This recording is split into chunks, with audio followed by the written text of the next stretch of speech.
The low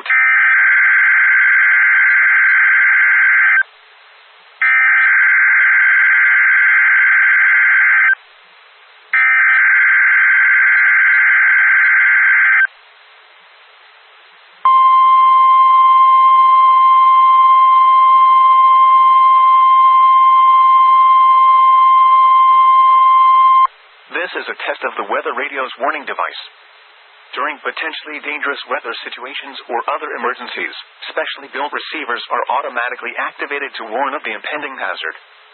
Tests of these receivers are normally conducted by the National Weather Service every Wednesday, between 11 a.m. and noon. Reception of this program, and the warning alarm, will vary at any given location. The variability becomes more noticeable at greater distances from the transmitter.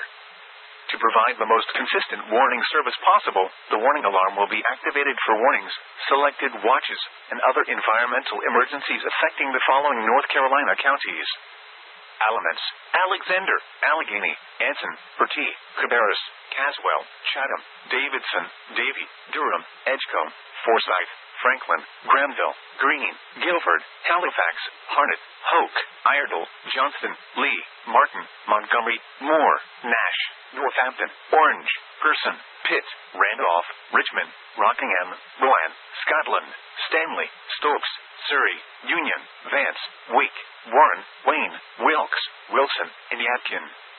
The warning alarm will also be activated for the following counties in South Carolina: Chesterfield and Marlborough, and the following counties in Virginia: Brunswick, Carroll, Floyd, Grayson, Henry, Mecklenburg, Patrick, and Pittsylvania.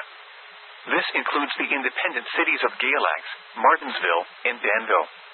Repeating, the National Weather Service has just activated the public warning alarm tone in the test of the weather radio's warning alarm system.